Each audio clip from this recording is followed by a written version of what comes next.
あるところに萩原新三郎という若者がいました。浪人でしたが、部屋を人に貸していましたから、お金には困りませんでした。ある日、友達の医者が来て言いました。春ですね。近くにきれいな梅が咲いているところがあります。一緒に見に行きませんか？いいですね。行きましょう。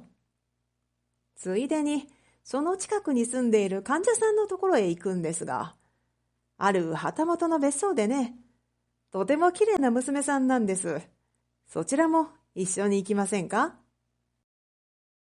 新三郎のような浪人は、普通は旗本の家に入ることはできません。しかし、医者と一緒であれば入れるのです。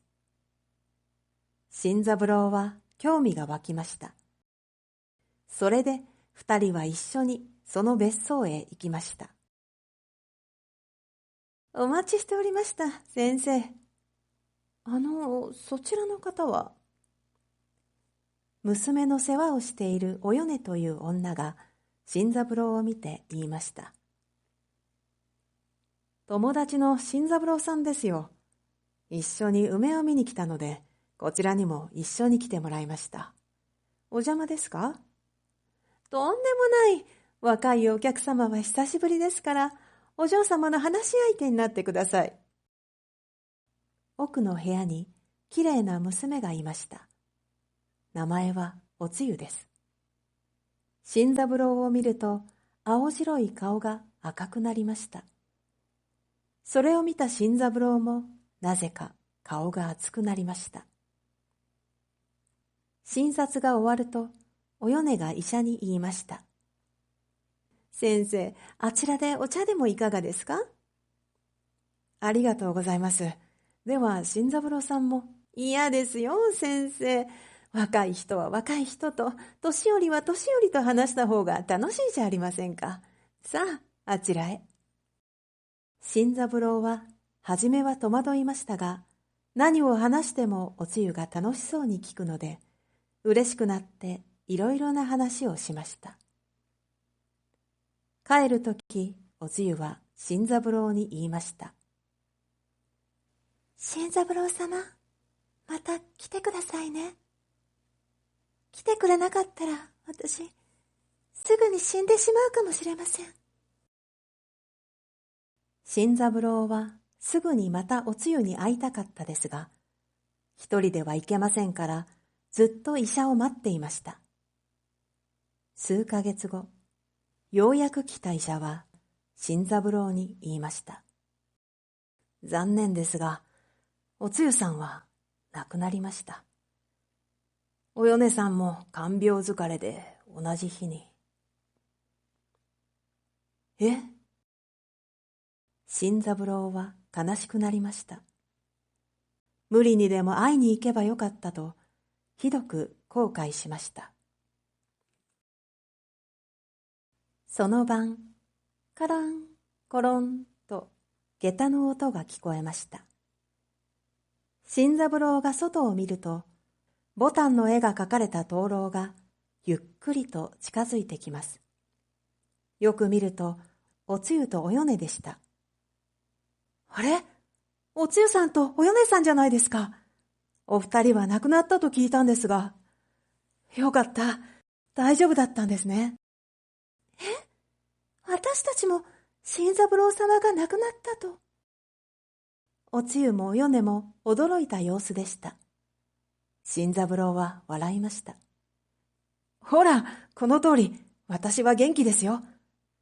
やっぱり浪人の私と旗本のお嬢さんが会うのは良くないから、医者が嘘をついたんでしょう。きっとそうですね。じゃあ私、毎晩こっそり会いに来てもいいですか？本当ですか？嬉しいです。元気そうでよかった。新三郎は、おつゆの病気はもうすっかり良くなったのだと思って安心しました。新三郎の家に占い師が住んでいました。その晩、新三郎の部屋から楽しそうな話し声が聞こえたので、気になって覗いてみると、新三郎が若い女と話していました。しかし、しばらく見ていると、その女はだんだん透明になって、やがて骸骨になりました。次の朝早く、占い師は新三郎を寺へ連れて行きました。寺の前の墓地に新しい墓が2つありました。その小さい方に牡丹の絵が描かれた灯籠が置いてありました。この灯籠、毎晩お米さんが持っている灯籠だ。新三郎は怖くなりました。寺の和尚は確かに2人は亡くなったと言いました。そして新三郎のためにお札をたくさん書いてくれました。このお札を家の戸や窓に貼ってください。幽霊がそこを通れなくなります。2人が亡くなった日から数えて49日が過ぎるまで絶対に家の中に入れてはいけません。それができなかったらあなたの命が危ない。新三郎は家に帰ると家中にそのお札を貼りました。夜になりました。カランコロンといつもと同じ下駄の音がしました。しかし家の前でピタリと止まりました。どうしたの、お米。家に入ることができません。ここにお札があります。お札？では裏口から入りましょう。下駄の音がゆっくり裏口へ回りました。新三郎は家の中で息を潜めてその音を聞いていました。裏口の前でまた下駄の音が止まりました。お嬢様、裏口も窓もお札があります。入ることができません。新三郎様は心変わりしたようです。悲しい。新三郎様。おつゆが泣く声を聞いて、新三郎は苦しくなりました。怖かったですが、あの美しいおつゆがそこにいると思うと、今すぐ戸を開けてしまいたいとも思いました。次の日も、その次の日も、下駄の音がして、おつゆとお米の声が新三郎の名前を呼びました。49日目。最後の夜になりました。新三郎は眠ることも食べることもできなくなっていました。ただお経を唱えてじっとお札を睨んでいました。新三郎様、今夜が最後です。最後に一目会いたい。新三郎は黙っていました。しかし、明日からはこの声を聞くこともできないと思うと、悲しくてたまらなくなりました。もう朝になります。新三郎様、さようなら。おつゆの声が消えました。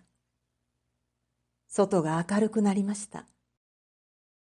夜が明けたか。おつゆ。新三郎は戸を開けました。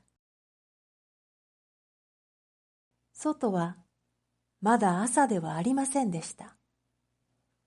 明るい満月の光が朝のようにあたりを照らしていました。新三郎様、ようやく開けてくれましたね。次の日、占い師は墓地でおつゆの骨を抱いて死んでいる新三郎を見つけました。その顔は幸せそうに笑っていました。